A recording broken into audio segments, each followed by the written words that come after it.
Le Power Mac G4. Oh, c'est même pas un Power Mac, c'est le Powerbook en réalité. Donc première vidéo pour présenter tout simplement ce produit-là que j'ai eu à une brocante pour 15 €.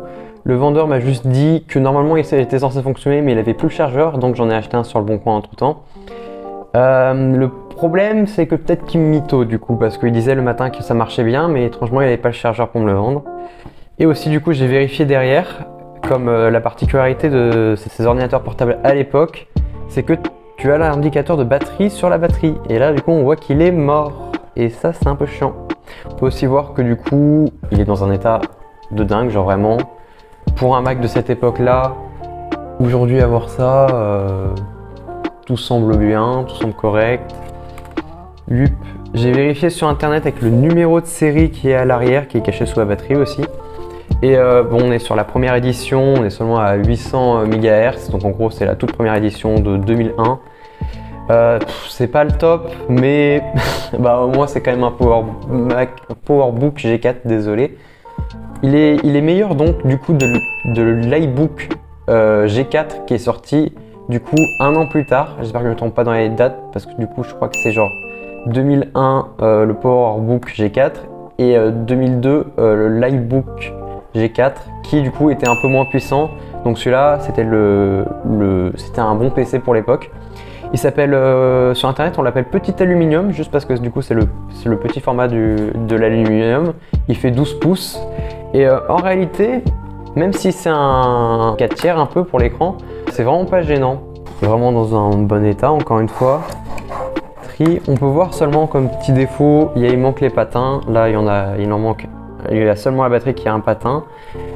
Des griffures un peu partout. Mais sinon, rien n'a l'air de casser. Le seul truc que je suis un peu triste, c'est ici, on peut voir sur le haut-parleur. On peut voir qu'il est un peu pété. Maintenant, je vais pouvoir essayer de l'ouvrir. Il y a aussi des petites marques. Hup. Waouh, j'espère que vous voyez tout. Alors, c'est écrit ici Powerbook G4. On peut voir aussi du coup qu'on est sur un clavier AZERTY tout à fait normal. Donc, on a vraiment un Mac de l'époque. Le clavier, il a l'air de tout marcher. D'ailleurs, il est rétroéclairant pour du 2001. Franchement, c'est vraiment classe. Et vraiment, le côté aluminium est dingue. Et c'est pour ça que, même si ça paraît être un PC qu'on n'a pas vu souvent ou pas beaucoup de gens ont aimé, il a vraiment un look qui est quand même assez drôle. Aujourd'hui, je pense que tu te balades avec ça. Plus pour la blague, c'est ce que je pense que je vais faire moi. Mais vraiment le look aluminium il fait vraiment bien.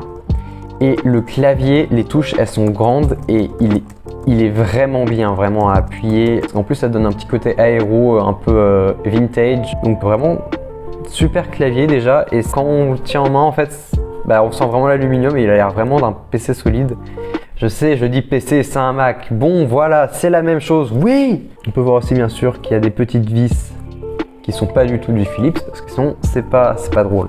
Aussi peut-être que je vais devoir le démonter juste pour un peu nettoyer à l'intérieur et aussi pour l'overclock parce qu'on peut les overclock mais il faut souder des trucs et la question c'est s'il marche. Est-ce que j'ai envie de le niquer pour gagner un gain de performance sur un Power PC qui sont déjà des ordinateurs pas puissants de base, pas beaucoup puissants à pas beaucoup puissants un peu plus? Je sais pas si ça vaut le coup. Ouais, pour le moment je suis que la démonstration mais bon le chargeur va arriver bientôt. On peut aussi voir du coup le beau bouton power, il ne fait rien bien sûr, et l'écran est dans un super état, incredible. Déjà aussi quand je l'ai pris comme ça, je sais pas si c'est un cas sur tous les Powerbook G4, mais vraiment ce qui est détestable avec cet ordinateur, il a plein de trucs détestables parce qu'on est sur Apple quand même, c'est que, regardez, là on pense qu'il se ferme, mais en réalité il se ferme pas en fait, c'est le clavier qui écrase et du coup l'ordinateur est toujours comme ça, il est toujours surélevé. Tu peux pas le fermer entièrement et je trouve que c'est vraiment stressant parce que du coup l'écran il fait ça tout le temps. On a aussi la petite lettre de notification et on a un petit truc aimanté du coup pour ouvrir l'écran et le petit clips il est vraiment aléatoire, donc là par exemple il arrive à se fermer, il arrive à sortir, parfois non et du coup c'est assez pénible. La batterie on peut la retirer juste avec une petite pièce, ça c'est vraiment cool et on peut aussi upgrade la RAM, attention. On peut rajouter une RAM de 1 Go avec la RAM qui est en plus sur le PC de base, donc genre on est à 1 Go 2. Waouh. Aujourd'hui bon on fait un peu mieux, donc en plus ça c'est le maximum recommandé par Apple, mais en réalité on peut monter un peu plus au-dessus, donc on va pas s'en priver. On peut revenir sur les connectiques à l'arrière.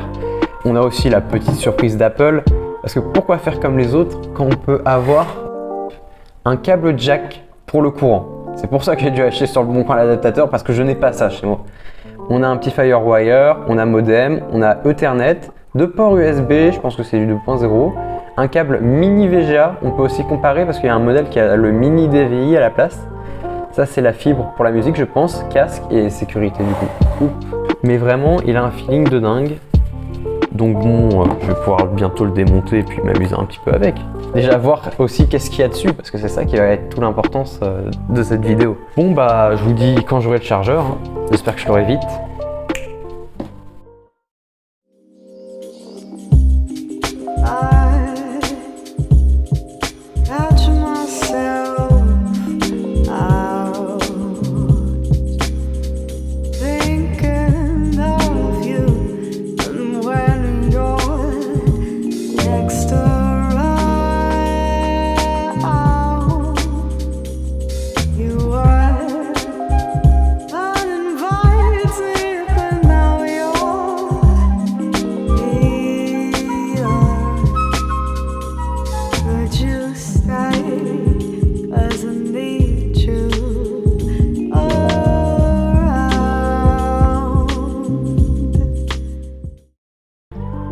Pourquoi j'ai sorti tout ce bordel?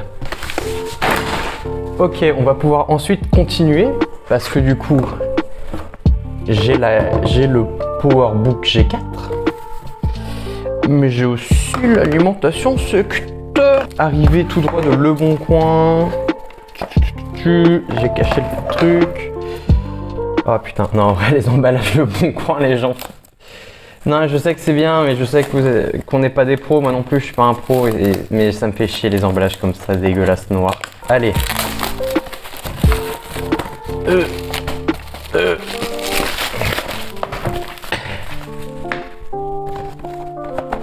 Déjà, il y a quelque chose dedans, on est pas mal. J'ouvre. Waouh. Je fais genre waouh, mais c'est juste une alimentation secteur. Mais par contre, du coup, le gars m'avait dit qu'il était neuf et je le crois. Après, voilà, qui c'est qui va acheter ce genre d'anime? À part moi. Alors, et voilà. Et ça, c'est le fameux connecteur de merde, je vous le montre. Il est incroyablement nul. C'est une putain de prise jack. Et du coup, il m'avait dit qu'il n'y avait pas cet embout-là. Donc, ça, c'est normalement le bon. Et parfait. Je peux virer ça. Je m'excuse auprès de mon Mac. Et après, je pense que du coup, je vais couper la vidéo et je vais revenir quand le truc sera un peu plus chargé. Et là, déjà, je commence un peu à flipper. Est-ce que j'arrive à le mettre? Oh non. Oh, si c'est pas le bon, je me flingue. Il y en avait plusieurs types de ces merdes. Papa dans maman. Papa dans maman. Ah, non. Il y avait plusieurs types. Ou alors c'était pas du tout un câble de Mac. Wesh. Ah. Attendez, reviens. Oh merde. Donc on se retrouve après quelques semaines car comme vous avez vu du coup il y a eu un énorme quiproquo. Je ne sais pas qu'est-ce que c'était que ce modèle de câble. Donc je l'ai envoyé sur Le Bon Coin. Bon j'ai eu des petits problèmes avec la personne mais on s'en fout. Je n'ai aucune idée si genre des gens ont essayé d'utiliser un câble genre similaire à ça, c'est complètement con, c'est un jack dans un rond, c'est pas du tout pratique. Donc du coup je suis allé sur Le Bon Coin et j'ai essayé de trouver d'autres chargeurs. Et du coup j'en ai trouvé 2 officiels Apple, donc là au moins je me suis dit au moins là ça va rentrer. Mais le gars il m'a dit bah si vous voulez bah, je vous donne l'ordi avec. Ah, pour le même prix. Ah, bon après apparemment quelque chose est cassé dedans, mais du coup pour le moment celui-là on va le laisser de côté. À la place on va prendre la grosse boîte qui contient apparemment le modèle haut de gamme de ces ordinateurs. Donc on va commencer un petit unboxing en plus avec une caméra très proche de la boîte, désolé. Je vais pas pouvoir montrer grand chose. Alors, oh mon dieu, je sais pas comment ouvrir une boîte.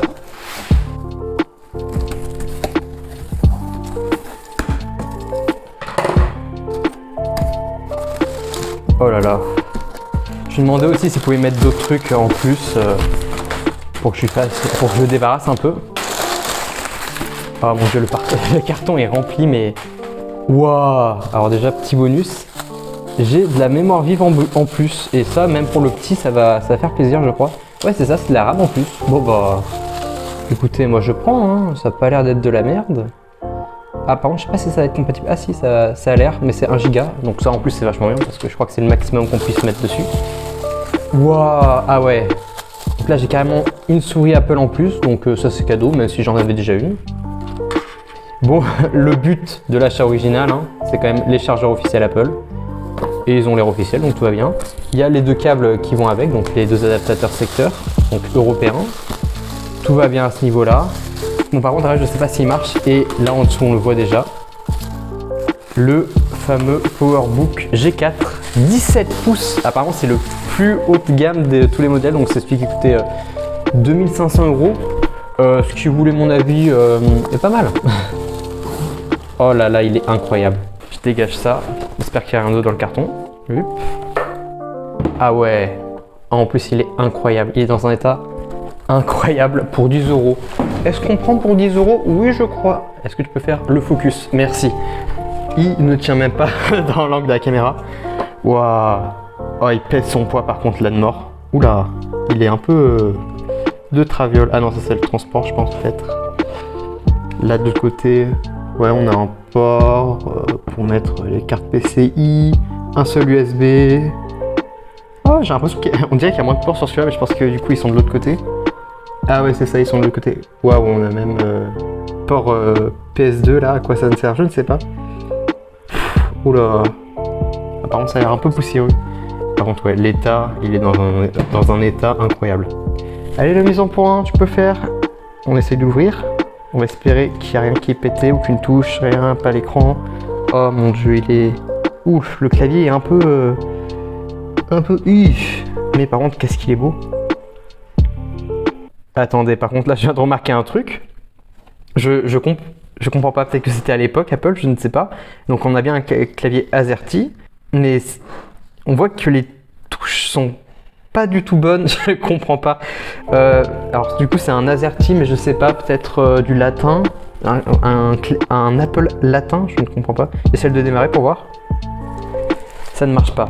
Étonnant, non? Bon bah je vais essayer de les brancher les deux et puis de revenir là-dessus et puis voir si quelque chose me change, si quelque chose démarre, si quelque chose marche. Bon et bien on se retrouve sous un nouvel angle de caméra juste parce que du coup il faut que je vous le montre les deux et la taille de celui-là n'aide pas beaucoup à pouvoir faire un plan assez large quoi. Alors du coup là j'ai juste laissé quelques minutes comme ça en train de charger et je pense que maintenant on va pouvoir essayer de les démarrer. Alors la question je me suis demandé est-ce que je les démarre en même temps mais bon allez. 3, 2, 1. Il est en vie. Celui-là, il est mort. Celui-là ne répond pas. Peut-être, non. Ouais, je crois que le 17, il a un problème, mais il n'y a même pas de signaux d'erreur. Ah, on a une pomme, c'est déjà un bon signe. Je réessaye, peut-être que j'ai mal appuyé. Ah oui, hein, je crois que celui-là, il ne veut pas. Ouh, c'est un macOS, mais je ne sais pas lequel c'est. Je vais bouger un peu pour rapprocher. Donc déjà, on est sur un niveau de sécurité pas mal. Aucun mot de passe. Après, bon, moi, ça m'arrange personnellement, mais après, la vie privée des gens, on a le mode classique qui est activé. Batterie, on est à quoi? On est à 5%. Ouais, je pense que la batterie...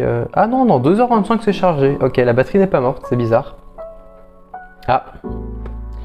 La pile du BIOS doit être mort. Popcorn, bah super le piratage. Il y a les applis classiques et on a aussi Firefox et Thunderbird.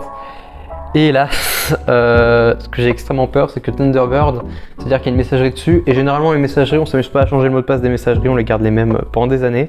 Donc je vais pas aller dessus, je vais désinstaller l'application sûrement.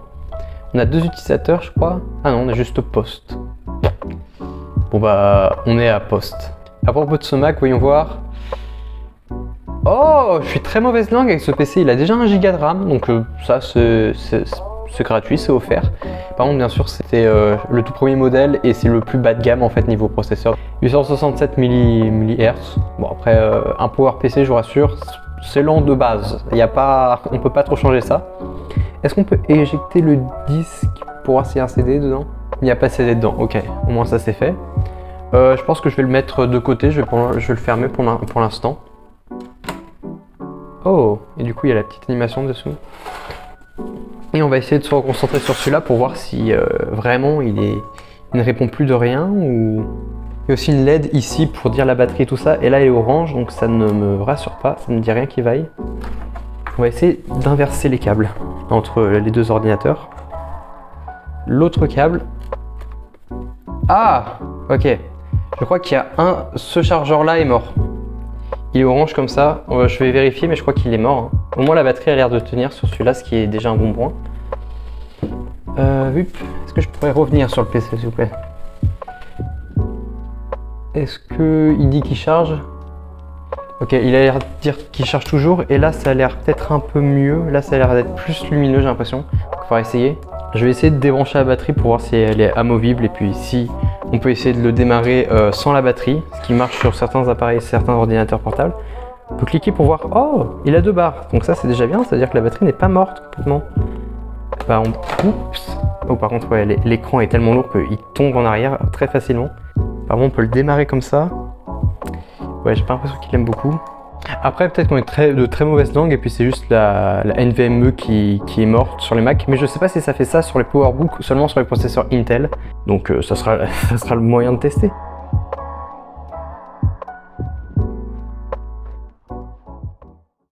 Bonjour, on se retrouve beaucoup plus tard, même 2-3 mois plus tard. Du coup j'ai des nouvelles sur le petit PowerBook G4 17 pouces. C'est que du coup en fait la nappe était cassée, mais genre cassée, elle a été arrachée de la carte mère, donc impossible à ressouder. En fait c'était c'est juste tout ce qui reliait le clavier, le trackpad et aussi du coup le bouton d'extinction qui était foutu. Donc ça veut dire que l'ordinateur marche. Sur la carte mère il y avait un pin, on pouvait faire contact et juste allumer l'ordinateur, donc il marchait au moins, ça c'était bien. Mais du coup j'avais ce problème là et je l'ai réparé, mais un peu maladroitement. Je vous le montre tout de suite. Maintenant on essaye de le démarrer. Il démarre, je le mets bien là. Je le baisse un peu pour que vous puissiez mieux voir le démarrage. Et voilà, donc on a démarré à peu près. Et là en fait si vous voyez que je suis en train de prendre une souris, c'est normal. Parce qu'en fait, ma réparation, j'ai pas fait des miracles, donc en fait le trackpad ne marche juste plus et le clavier aussi. Donc en fait j'ai juste ressoudé le bouton d'allumage. C'est mieux que rien. Et aussi j'ai vu un autre problème sur cet ordinateur. Il n'y a pas du tout, les haut-parleurs sont morts, la carte audio est complètement foutue. Bon, j'ai pas trop envie de changer ça parce que de toute façon je pense que il va être utile seulement sur un écran externe, ce PowerBook, et encore. Mais quand même c'est le plus puissant de la gamme, donc c'était un des derniers qui est sorti. Il est vraiment quand même quali assez. Et on peut voir que dessus j'ai installé Sorbet Léopard. Sorbet Léopard en fait un macOS sur 10.5.9, donc qui est la dernière version qui était en bêta je crois seulement sur les Power PC, et que du coup il y avait que les Intel qui avaient la vraie version terminée. Mais ils vont modifier la ROM pour alléger le système et permettre qu'il soit encore utilisable et que finalement ça soit la dernière vraie version de macOS qu'on puisse utiliser dessus. J'ai aussi testé la version bêta, mais en vrai il manque par exemple il n'y a pas les drivers réseau et tout ça, donc c'est vraiment pas oufou. J'ai aussi installé quelques trucs en fait. Alors ça c'est j'ai juste fait une copie de la partition qui était sur mon iMac G5. C'était juste mon sorbet d'iMac G5, donc j'avais installé plusieurs choses dessus. On peut voir par exemple un WebKit avec l'icône en or, ça veut dire que c'est un WebKit mis à jour avec les derniers formats, mais en réalité c'est quand même assez limité. On peut plus surfer sur internet avec ces ordinateurs. Et aussi j'ai installé le plus important, j'ai bien sûr installé Halo, on va lancer tout de suite. Ouais, on va juste mettre en mode démo, fenêtre. On reste quand même sur un HDD, donc bon, le temps qu'il démarre et tout ça. Oh, je suis une mauvaise langue, il démarre très vite. Après le problème avec ce jeu c'est qu'on perd la souris à la fin. On peut voir que bon ça rame, mais en même temps j'ai mis au max les graphismes, mais en vrai pour un PowerBook de cet âge-là, c'est vachement bien en réalité. Donc bon, au moins je peux faire des LAN avec que la souris sur ce PowerBook. Sinon, pour revenir au 12 pouces, il va bien. J'ai pas encore fait de modification dessus. J'ai essayé d'installer justement Sorbet Léopard, mais il n'est pas compatible en réalité. Je crois que c'est un problème de RAM ou juste de processeur. Comme lui, c'était un des derniers à sortir, il n'a pas les minimums requis pour pouvoir installer la dernière version de macOS X pour PowerPC dessus. Mais par contre, j'ai tenté peut-être d'installer macOS 9 Live dessus et aussi sur celui-là, peut-être si j'y arrive. Mais c'est assez compliqué. Il faut aller sur le Open Firmware, donc c'est juste un raccourci au démarrage sur les Apple et en gros, c'est le BIOS des Mac. Et avec ça, on peut modifier le système pour lui dire ah, t'as un système avec tant de RAM, tant de spécifications, tu peux démarrer tel système. Et du coup, c'est comme ça qu'on arrive à mettre macOS 9 sur des ordinateurs qui sont censés être macOS X seulement.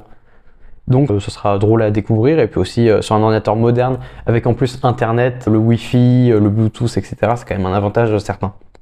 Donc voilà, c'était juste une petite introduction à ces deux Power PC. Je suis très content parce que vraiment, j'ai les deux. Il manque juste le 15 pouces, mais du coup, il est plus petit. Attendez, il y a aussi une particularité que je voulais vous montrer. Je sors le petit iBook, le PowerBook G4. À chaque fois, je confonds avec celui-là, je sais pas, c'est parce qu'il est plus petit peut-être. Hup, est-ce que tu peux démarrer? Bon, en fait, j'avais pas besoin de le démarrer, je voulais juste vous montrer ça. Le clavier, la taille du clavier, c'est la même taille du clavier. C'est pas les mêmes touches parce que lui, du coup, je pense que c'est pas la même langue, mais par contre on peut voir qu'il y a certaines modifications, par exemple F9 normalement c'est pour augmenter la luminosité du clavier, qui ne marche pas comme du coup la nappe du clavier est débranchée. Et ici on a juste le F9 et le F10 en normal, mais du coup là ça c'est le vrai clavier AZERTY, et je pense que l'ancien propriétaire sur celui-là a juste modifié l'ordre des touches et puis c'est passé. Aussi j'ai un des adaptateurs qui est cassé, au moins j'en avais pris deux, donc au moins ça c'est un avantage. Et du coup, j'ai tenté de le réparer, mais là, du coup, je l'ai carrément explosé en fait le boîtier parce qu'il y a de la colle partout. C'est Apple. Du coup, bah, j'ai plus qu'un seul boîtier qui marche et peut-être que j'essaierai de réparer l'autre. Mais déjà, il faudrait que j'arrive à l'ouvrir parce que même si je l'ai défoncé, il n'est pas encore ouvert. Je tenais aussi à vous remercier du coup d'avoir regardé cette vidéo parce que c'est la première que je fais et qu'aussi que je monte avec DaVinci Resolve. J'ai acheté un micro-cravate juste pour cette vidéo. Donc j'espère que ça vous a plu, n'hésitez pas à mettre un dislike et à vous désabonner de toute urgence de ma chaîne. Sur ce, à la prochaine et déconnectez-vous.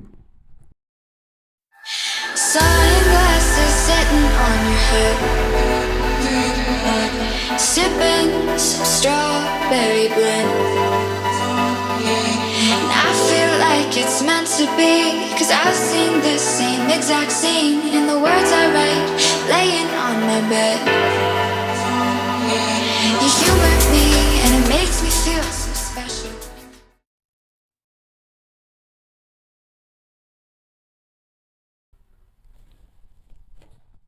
Donc à la fin, c'est une